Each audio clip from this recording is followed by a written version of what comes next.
que é o Spark SQL. A gente viu uma parte aqui do Spark SQL, que é o próprio SQL. Mas esse Spark SQL também existe numa outra interface que a gente chama API DataFrame. Essa API DataFrame é um para cada linguagem. Então, as mais usadas são o API Python e API Scala. Essas APIs são praticamente iguais, o Python e o Scala, tem muito pouca diferença, e de propósito, né? Para que você possa trabalhar numa linguagem e trabalhar na outra sem ter muita diferença, sem ter que mudar de contexto. A mesma consulta pode ser expressa em Spark SQL, pode ser expressa em SQL, como a gente já viu, por exemplo, né? Select ID result from exam where result maior do que 70, order by result.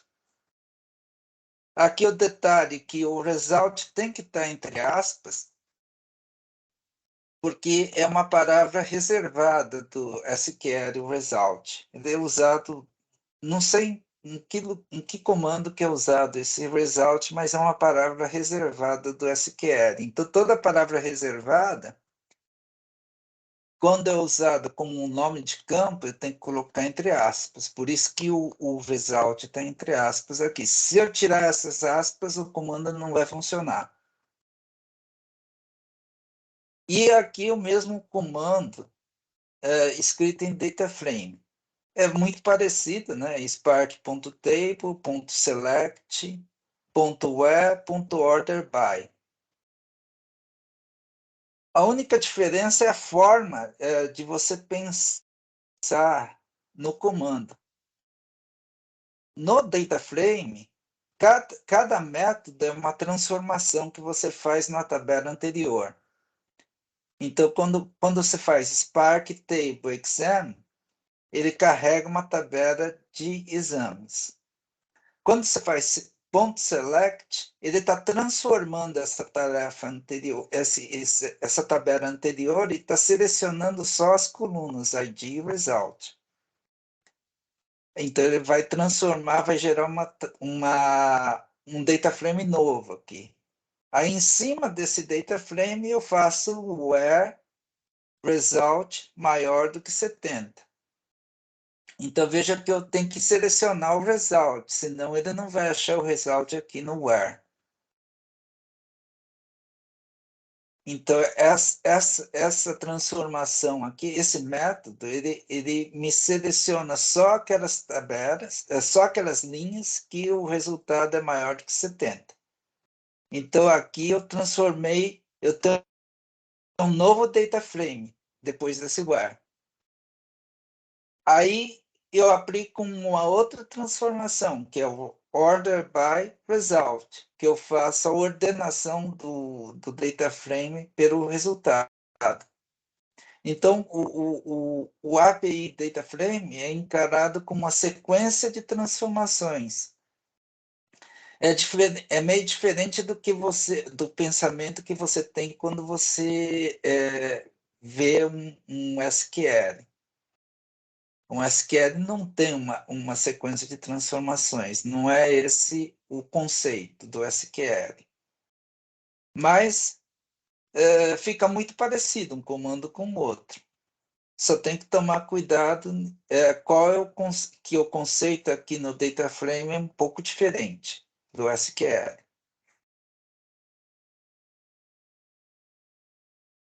E também a execução da consulta é feita por esse motor de execução da consulta dentro dentro do Spark, e é independente da linguagem que você usa. Você pode usar SQL, pode usar Python e pode usar Scala, desde que você só use as funções nativas aqui do Spark, ele vai executar igual aqui vai ser exatamente o mesmo desempenho. Tanto faz a linguagem que você usa. Que ele passa por um otimizador aqui. Ele primeiro gera um plano de consulta, aí passa esse plano de consulta passa por uma otimização. Ele cria um plano de consulta otimizado. Aí isso daí é traduzido para um modelo interno que se chama RDD, que a gente vai ver em seguida. E isso daí, esses comandos do RDD que é executado para fazer a consulta. Então, o desempenho é exatamente igual, tanto faz a linguagem que vocês usam. Isso daqui não era assim no Spark 1. No Spark 1, por exemplo, tinha algumas consultas que, usando o Scala, por exemplo, era mais performático do que usar o Python. A partir do Spark 2, ficou tudo igual, independentemente da linguagem.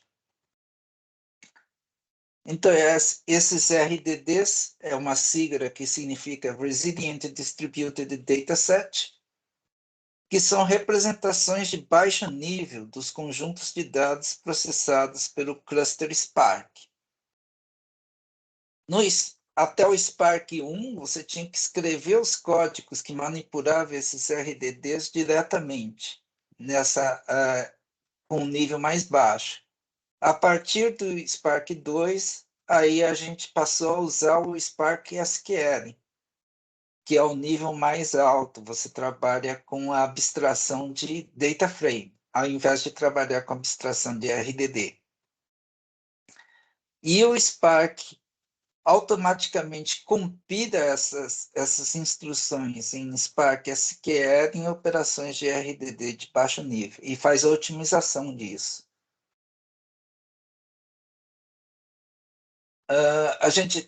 O Spark API tem uma documentação, né, uma página da documentação que vocês entram, essa documentação tem todas as versões que passou pelo Spark, né? Então, hoje está na versão 3.2.1, é a última versão. Então, na última versão, vocês vão ver essa documentação. Então, aqui em cima tem uns caminhos aqui de menu, né? Então, tem esse overview aqui, que é a página inicial. Aí tem os Programming Guides, que ele vai um guia de programação para RDD, SQL, Structured Streaming, Spark Streaming, MLlib para fazer Machine Learning, GraphX, que é processamento de grafo, Spark R para usar R e PySpark para usar Python. Aqui tem as APIs específicas para cada linguagem, né? Então tem Scala e Python, são as mais usadas. Tem aqui um guia para fazer a implantação do Spark. E tem mais algumas coisas aqui que não entram em nenhum desses outros assuntos aqui, como configuração, monitoramento. Então, talvez a documentação mais usada aqui é relativa às linguagens.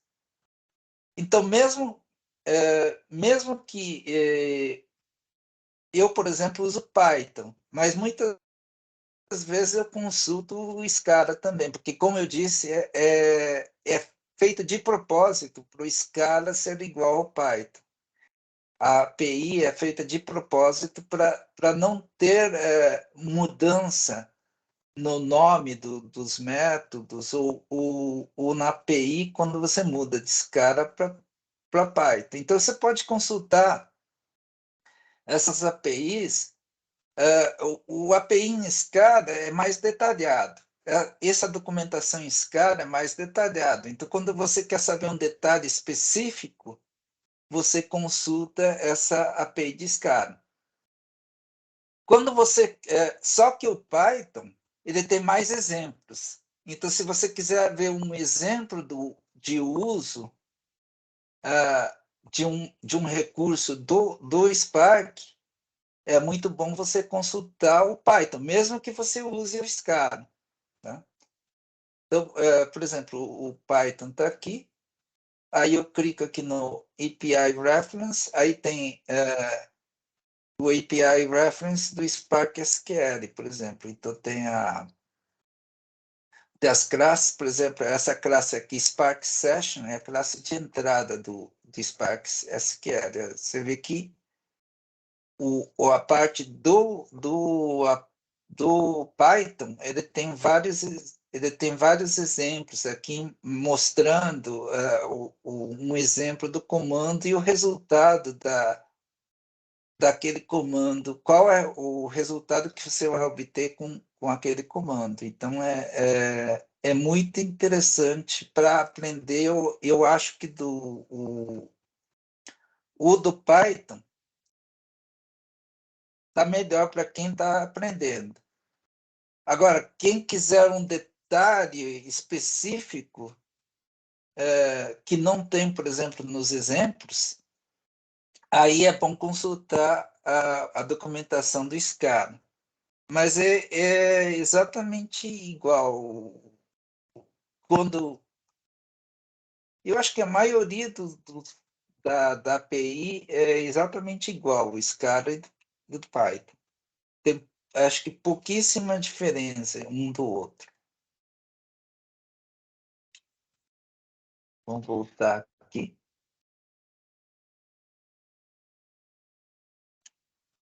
Então, aqui tem as documentações.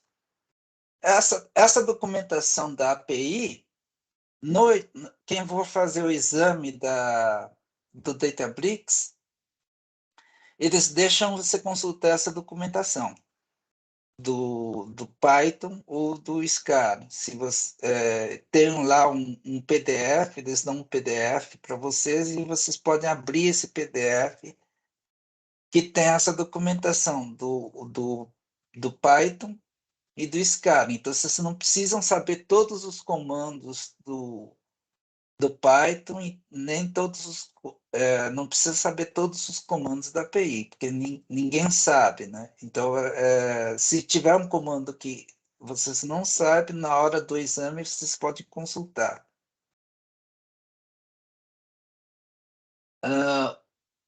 Então, como mostrei, tem essa classe que se chama Spark Session, que é o ponto de entrada da toda a funcionalidade do API do Data Frame é nesse Spark Session.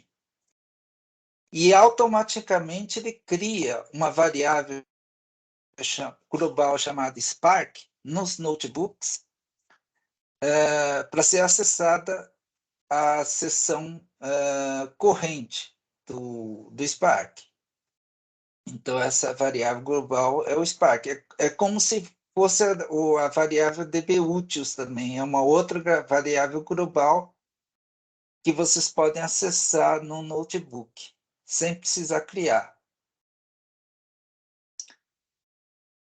O Spark Session, a gente viu lá na documentação, tem vários métodos. E os métodos são todos métodos da classe, tá? Do objeto, né? Então, tem o método SQL para vocês executarem uma SQL. Então, aqui vocês colocam entre um string do comando do query SQL que vocês querem dar e ele vai executar com esse método SQL. Aí ele retorna um data frame representando o resultado da consulta. Tem esse método table para vocês retornarem a tabela como um data frame. Aí vocês colocam o nome da tabela aqui, um string com o nome da tabela. Esse método table devolve essa tabela como um data frame, devolve a tabela inteira como um data frame.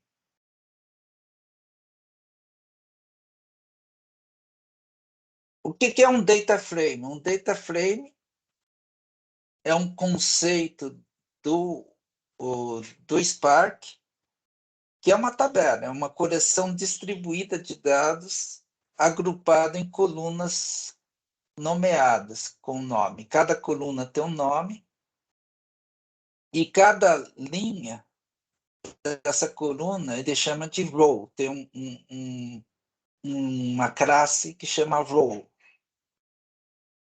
que é uma linha do data frame. O esquema da todo data frame tem um esquema. Esse esquema define os nomes das colunas e os tipos das colunas. Então, o item ID é um string, o name é um string, price é um double.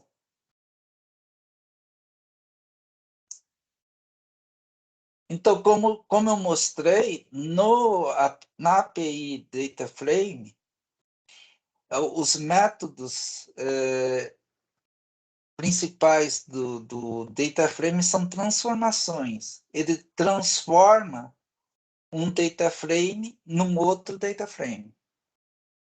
Pode retornar um RDD também. Tem algumas transformações que retornam um RDD, mas não são muito usadas. A maioria das transformações que todo mundo usa retorna um data frame. E um detalhe importante no Spark é que elas são avaliadas preguiçosamente. Ou seja, quando você faz quando você escreve uma consulta em Spark, ele não executa aquela consulta imediatamente quando você escreve. Ele armazena a declaração dessa consulta. Então, o que você quer fazer é armazenado, mas ele não traz os dados ainda da consulta, não realiza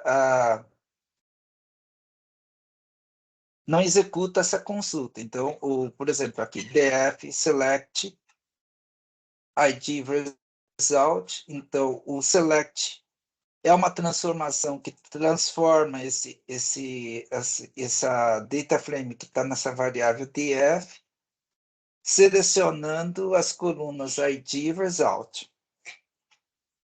Aí, ponto .where result maior do que 70, ele vai selecionar as linhas cujo o result é maior do que 70. Aí, em cima desse data frame, ele vai fazer um order by result.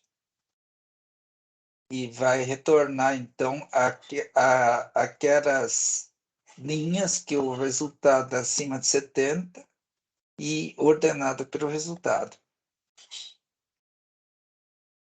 Então, quando que ele executa a consulta? A gente viu que a execução é preguiçosa. Ele não executa quando você declara um data frame. Ele executa quando você chama uns métodos que chamam de ação. Esses ação são os métodos do data frame que dispara a computação. Então, como a gente viu, uma transformação sempre retorna um data frame novo, fazendo uma transformação de data frame para data frame. As ações, eles não retornam data frame, então retornam um objeto que não é um data frame nem uma RDD. E a ação é necessária para disparar a execução de quaisquer transformações. Então, aquela consulta que eu coloquei lá em cima, até aqui ele não executa.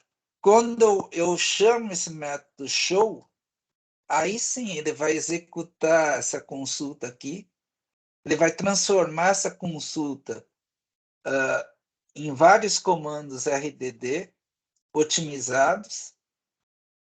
Apesar de a consulta ser feita com vários métodos, ele vai tentar fazer numa tarefa só essa consulta. Ele não vai encadear vários métodos sequencialmente, como está aqui. Isso daqui é a forma que eu declaro a consulta, mas não é a forma que ele vai fazer. E o show é a ação de execução do data frame.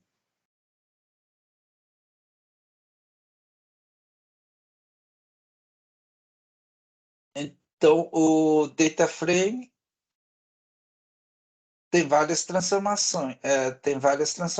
Tem esse select, onde vai colocar um conjunto de colunas e retorna o data frame correspondente. Tem o where conditions, que a gente já viu, que ele vai selecionar aquelas linhas que a condição for verdadeira. Order by, aí tem várias colunas, vários nomes de coluna, ele vai retornar um novo data frame ordenado pelas colunas. E o show que a gente já viu, ele vai imprimir os N primeiros registros do console. Por default, se vocês não especificarem o número de linhas, ele vai mostrar os 20 primeiros registros no console. Se tiver 20, né? Se tiver menos, aí vai mostrar menos linhas. Tem a ação count, que retorna o número de registro daquele data frame. A ação take, que ele vai retornar uma lista com os primeiros num rows daquele data frame. Aqui não tem valor de for, aqui vocês são obrigados a especificar quantas linhas você quer retornar. Tem um esquema que retorna o esquema do data frame como um struct type. Struct type é um tipo de dado quando você especifica um esquema. Tem o print schema, que o esquema aqui ele vai mostrar esse esquema como um objeto do tipo struct type. Esse print schema já não, vai imprimir esse esquema em forma de árvore para o ser humano conseguir entender o esquema mais facilmente. Aí tem o outro método que se chama Create or Replace Temp View, com o nome, que aí ele cria uma tabela temporária desse data frame no MetaStore. Então, ele cria uma tabela temporária com esse nome, a partir do data frame. Aí vocês podem usar esse nome dessa tabela aqui numa query SQL.